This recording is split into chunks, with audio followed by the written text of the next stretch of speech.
Você sabia que 13 milhões de brasileiros convivem com alguma doença rara e no mundo esse número salta para mais de 300 milhões de pessoas? Então por que ninguém fala sobre isso? Eu sou a Amanda e eu vou te explicar nesse vídeo o que são doenças raras e por que a gente precisa sim falar sobre isso. Afinal de contas, é muito provável que no seu convívio você tenha alguém aí que tenha alguma doença rara, talvez você ainda só não saiba disso. E por que eu resolvi falar sobre isso? É que eu sou uma desse número aí de 13 milhões de pessoas no Brasil que tem alguma doença rara, no meu caso, a síndrome de Ehlers-Danlos e Permove. Beleza, mas o que são doenças raras? São aquelas doenças que têm uma baixa prevalência na população. Isso quer dizer que elas acometem um grupo pequeno de pessoas. Mas aí que está o pulo do gato. Um grupo pequeno de pessoas quando você se refere a uma doença rara isoladamente. Porque quando elas se somam, isso vira muita gente, muita mesmo. No Brasil, uma doença rara é aquela que acomete até 65 pessoas num grupo de 100 mil indivíduos, porque a gente usa o critério da Organização Mundial de Saúde, que é esse. Mas esse critério muda de região para região. Por exemplo, a tuberculose é uma doença rara nos Estados Unidos, só que aqui no Brasil ela é uma doença comum, inclusive ela está entre as principais causas de morte junto com outras doenças infecciosas. Até agora sabe-se que existem cerca de 8 mil doenças raras, mas esse número ele tende a aumentar com o avanço da ciência e da tecnologia. A maior parte dessas doenças, quase 80% delas, tem origem genética, e os outros 20% pode ser, por exemplo, de causas infecciosas. Um exemplo é a doença de Lyme, também conhecida como doença do carrapato, que é rara aqui no Brasil, mas não é rara lá nos Estados Unidos. Também podem ser causadas por toxinas, por exemplo, o mesotelioma, que é um tipo de câncer raro que pode ser causado pela exposição ao amianto. E quais são os sintomas das doenças raras?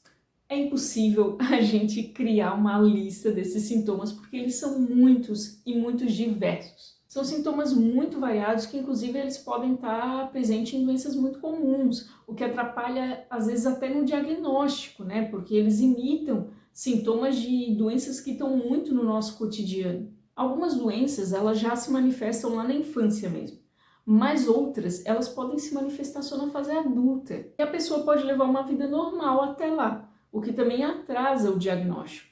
Porque muita gente tem a ideia, muitos profissionais têm a ideia de que doenças raras elas só afetam crianças, ou que elas sempre vão apresentar sinais e sintomas muito específicos, ou muito graves, ou muito visíveis. E muitas vezes não é isso que acontece. E como é feito o diagnóstico? É aí que está a nossa pedra no caminho. Geralmente leva-se em torno de 4 a 5 anos para se chegar ao diagnóstico, mas algumas pessoas elas podem levar até 10 anos para ter essa resposta. E existem algumas possíveis respostas para esse atraso tão grande no diagnóstico. O primeiro deles, a primeira resposta possível, é a falta de conhecimento.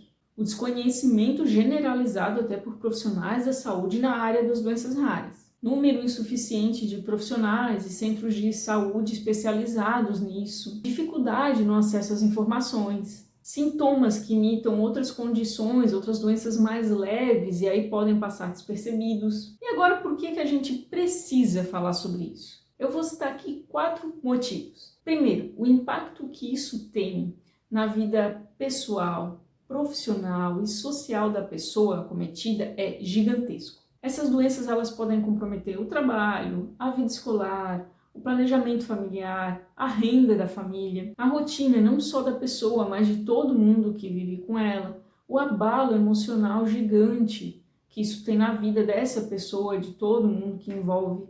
Segundo, o tempo para se chegar ao diagnóstico ele pode mudar radicalmente a trajetória da vida dessa pessoa, tanto pela questão de um tratamento, de um cuidado adequado, mas também pelo replanejamento de vida dela, da carreira, condição financeira, entre tantas outras coisas. Terceiro, o acesso ao tratamento, mesmo sabendo que muitas dessas doenças elas não têm um tratamento específico, não têm medicações, ou não tem um protocolo a ser seguido, uma diretriz, mas ainda assim, colocar um fim nessa jornada, nessa odisseia diagnóstica, é um grande alívio, até mesmo financeiro para essa pessoa, porque o gasto até encontrar essa resposta, ele é absurdo.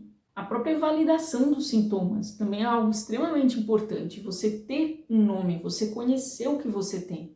Quarto, quando a gente fala sobre isso, a gente combate a desinformação, que é um dos pilares do preconceito. O desconhecimento tanto dos profissionais de saúde quanto da população em geral reforça a ideia de que doenças raras não vão chegar em mim, não vão chegar em quem eu conheço ou em quem eu vou tratar. Mas não é assim que a banda toca. Muito provavelmente ela vai chegar em alguém que você conhece, direta ou indiretamente, e ter informação sobre isso pode mudar uma vida. Agora me conta aqui embaixo o que te motivou a assistir esse vídeo. Você tem alguma doença rara ou conhece alguém que tem? Aqui na descrição você encontra todas as fontes que me ajudaram a produzir esse conteúdo. Um beijo